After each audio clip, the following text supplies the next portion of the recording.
Hello बच्चों, स्वागत है आपके अपने चैनल पी गुरु मंत्रा में। और आज हम बताने वाले हैं जो क्लास 10th के फिजिक्स में चैप्टर 1 प्रकाश का प्रवर्तन होता है, उसी में समतल दर्पण में बनने वाले प्रतिबिंब के लिए वस्तु दूरी और प्रतिबिंब दूरी बराबर होते हैं। तो ये दूरियां बराबर क्यों होती है, कैसे होती है, इसको हम लोग आज प्रूव करने वाले हैं। तो इसे प्रूव करने से पहले कुछ जानकारियां हमें मैथ की होनी चाहिए। यानी कि यदि दो समानांतर रेखाएं हैं और इन्हें कोई तीसरी रेखा प्रतिच्छेदित करती है, तो इसमें कौन कौन से कोण बनते हैं और कौन कौन से कोण बराबर होते हैं और क्यों होते हैं, इस बात की जानकारी होना आवश्यक है। तो देखिए, इसमें कोण बनेंगे टोटल 8 कोण बनेंगे। यहाँ यहाँ यहाँ यहाँ, है ना। यहाँ पे ए बी सी डी, फिर ई एफ जी एच, ये कोण बनेगा हम लोगों के, है ना। तो कोण बनेंगे, तो अब हम देखेंगे यहाँ पे कौन कौन से कोण बराबर होते हैं। तो यहाँ पे जो कोण ए होगा वो कोण सी के बराबर होगा। क्यों होगा? क्योंकि शीर्षाभिमुख यदि दो कोण बने इस तरह से जिसके शीर्ष बिंदु दोनों एक ही हो, तो ये दो कोण आपस में क्या होते हैं? बराबर होते हैं। तो इससे ए और सी बराबर होगा और शीर्षाभिमुख के ही कारण हम लोग का बी और डी भी बराबर होगा। कोण बी और डी भी बराबर होगा। अब बात करते हैं इधर, तो इसमें भी क्या होगा कि जो हम लोग का कोण जी होगा वो कोण ई के बराबर होगा शीर्षाभिमुख होने के कारण। और यहीं पे बात करते हैं हम लोग एफ का, कोण एफ का, तो कोण एफ भी क्या होगा? कोण एच के बराबर होगा। अब यदि बात करें हम लोग क्या कि इसमें एकांतर कोण कौन कौन होगा, तो एकांतर कोण से क्या हो जाएगा, यहाँ पे कोण सी है और कोण, यानी ये इस तरह की रेखा खींची हुई है और यहाँ पे दो कोण बन रहा हो, एक ये कोण और एक ये कोण, तो ये दोनों कोण के बीच एक रेखा का अंतर है, इसलिए इसे क्या कहते हैं हम लोग? एकांतर कोण। और एकांतर कोण होने के नाते ये दोनों कोण क्या होते हैं? आपस में बराबर होते हैं। यानी कोण सी जो होगा कोण एफ के बराबर होगा, कोण एफ के बराबर होगा। उसी तरह से एकांतर कोण से ही कोण डी होगा जो कोण जी के बराबर होगा, कोण जी के बराबर होगा। अब उसी तरह से यदि हम लोग देखें संगत कोण से, तो संगत कोण से कोण जो सी होगा कोण एच के बराबर होगा, कोण सी जो होगा कोण एच के बराबर होगा, है ना। और उसी तरह से देखें यदि हम लोग ये वाला कोण ए और कोण एच में, तो यहाँ भी हम लोग देखेंगे तो यहाँ पे बाह्य एकांतर कोण के कारण कोण ए जो होगा कोण एच के बराबर होगा, कोण ए जो होगा कोण एच के बराबर होगा। तो आशा करते हैं कि इस बात की जानकारी आपको होगी पहले से ही, क्योंकि आप लोग मैथ भी पढ़े होंगे। यदि नहीं भी पढ़े होंगे तो थोड़ी बहुत ये जानकारी आपको समझ में आ गई होगी। और इतनी जानकारी यदि आपको समझ में आ गई होगी ना, तो आई होप कि आप लोगों को ये चीज़ें बहुत बढ़िया से समझ में आएगी। और समझ में आएगी क्योंकि हमें इतना ही जानकारी इसमें होना चाहिए कि कौन कौन से कोण क्यों बराबर होंगे। यदि अब इस पे ज़्यादा चर्चा करेंगे तो वीडियो लॉन्ग हो जाएगी। हम लोगों को समझना था कि कौन कोण कैसे बराबर होता है, कौन एकांतर होता है, कौन सा संगत होता है। तो चलिए शुरुआत करते हैं हम लोग अपने टॉपिक की तरफ कि V = U क्यों बराबर होता है, इसे सिद्ध करना है। तो यहाँ पे देखिए, यहाँ पे जो कोण बनेगा ये आपतित किरण हो रही है, परावर्तित किरण हो रही है, तो ये कोण क्या होगा? I, ये कोण क्या होगा? R, यानी आपतन कोण और परावर्तन कोण। तो पहला कोण जो यहाँ बनेगा कोण A B और यहाँ मान लीजिए N है ना। तो कोण जो होगा हम लोग का OBN = NBP, N कोण जो होगा NBP, ये दोनों क्या होंगे? बराबर होंगे। क्यों होंगे? परावर्तन के नियम से। परावर्तन के नियम में क्या होता है कि जितने डिग्री से कोण आपतन बनता है उतना ही डिग्री से क्या होता है? परावर्तन कोण भी बनता है ना। तो यहाँ पे क्यों होगा? क्योंकि कोण I बराबर क्या होता है? कोण R होता है ना। और लाइट थोड़ा सा इधर गड़बड़ हो गया है। अब उसके बाद देखेंगे हम लोग कि ये कोण तो बराबर हो गए। अब देखेंगे हम लोग कोण कि जो कोण NBP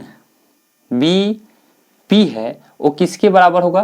कोण AO'B के बराबर होगा। क्यों होगा?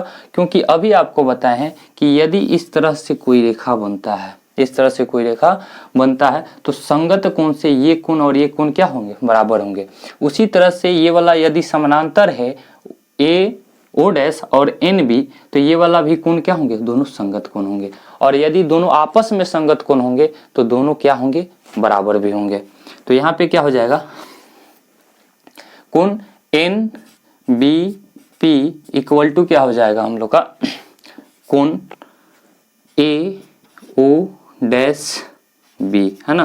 क्यों होगा, ये होगा संगत कोण से। क्यों होगा, संगत कोण से। संगत कोण से क्यों होगा, क्योंकि संगत कोण होने का कारण क्या है, तो संगत कोण होने का कारण है कि ए ओ डैश समानांतर किसके है, एन बी के, एन बी के, इसके समानांतर ए ओ डैश है ना। अब यदि बात करते हैं आगे के तरफ, तो यहाँ पे कोण जो होगा, ये जो कोण होगा हम लोग का ए ओ बी, ए ओ बी, ये वाला जो कोण होगा वो किसके बराबर होगा, कोण ओ बी एन के, कोण ओ बी एन के बराबर होगा। क्यों होगा, क्योंकि एकांतर कोण से। यहाँ पे देखिए यदि ये दोनों समानांतर हैं तो ये एकांतर कोण से क्या होगा, एकांतर कोण से जो होगा ये बराबर होगा।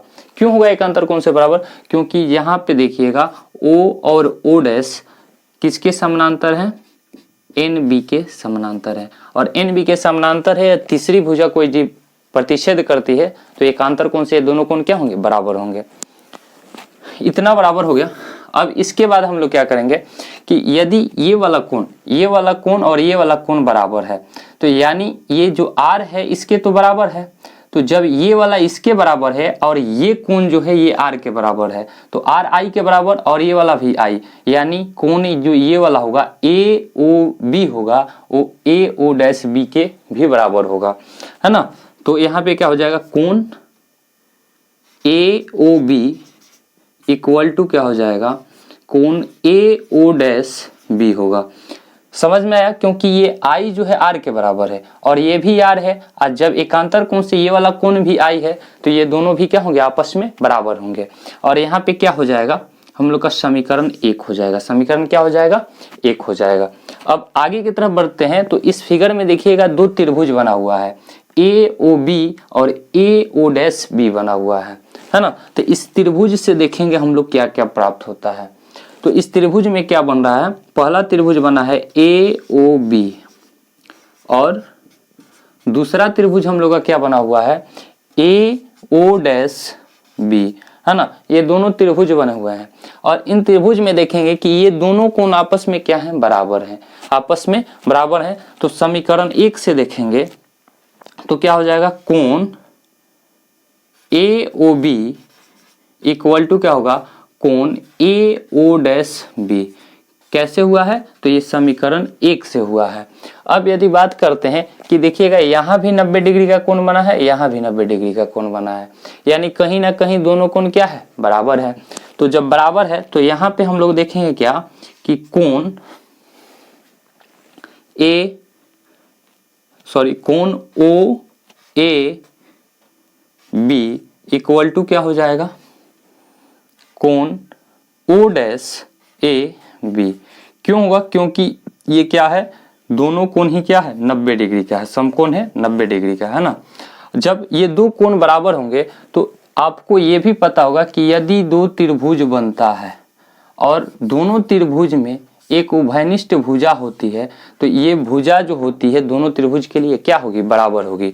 उसी तरह से ये जो दोनों त्रिभुज बना है उसमें ए बी जो भुजा क्या है, उभयनिष्ठ है।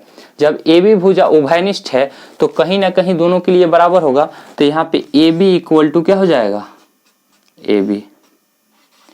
और इतना जानकारी यदि आपको हो चुका हो तो इसके बाद हम लोग का क्या होता है, इसके बाद होता है कि किसी भी त्रिभुज में कोण और भुजा बराबर हो, यानी दो कोण और एक भुजा बराबर हो, तो वे दोनों त्रिभुज आपस में क्या होते हैं, सर्वागसम होते हैं, सर्वागसम होते हैं। और यदि दो त्रिभुज आपस में सर्वागसम होंगे यानी प्रत्येक भुजाएं क्या होगी, आपस में बराबर होगी, यानी दोनों त्रिभुज पूर्ण रूप से क्या होंगे, आपस में बराबर होंगे। यदि दोनों बराबर होंगे आपस में तो यहाँ पे त्रिभुज जो होगा ए ओ बी सर्वागसम होगा किसके, त्रिभुज ए ओ डैश बी के। और जब ये दोनों आपस में सर्वागसम होंगे तो प्रत्येक भुजाएं भी क्या होगी, बराबर होगी, यानी ओ ए इक्वल टू क्या हो जाएगा, ओ a डैश होगा, और यहाँ ये वस्तु है तो u हो जाएगा वस्तु दूरी, और ये क्या हो जाएगा v हो जाएगा प्रतिबिंब दूरी। यानी क्या हो जाएगा हम लोग का u इक्वल टू v, ये क्या हो गया हम लोग का प्रूव्ड हो गया, u equal to v proved हो गया, है ना। तो आशा करते हैं आपको ये वीडियो अच्छा लगेगा, और अच्छा लगेगा यदि आपके लिए यूजफुल होगा तो आप अपने दोस्तों के पास भी शेयर कीजिएगा, और चैनल को सब्सक्राइब करके जुड़ जाइएगा, ताकि इसी तरह की इंपॉर्टेंट वीडियो यदि अपलोड की जाए तो आपके पास नोटिफिकेशन पहुंचे और आप इस वीडियो का उपयोग कर सकें और इसके फायदे ले सकें। थैंक यू, फिर मिलते हैं नेक्स्ट वीडियो में।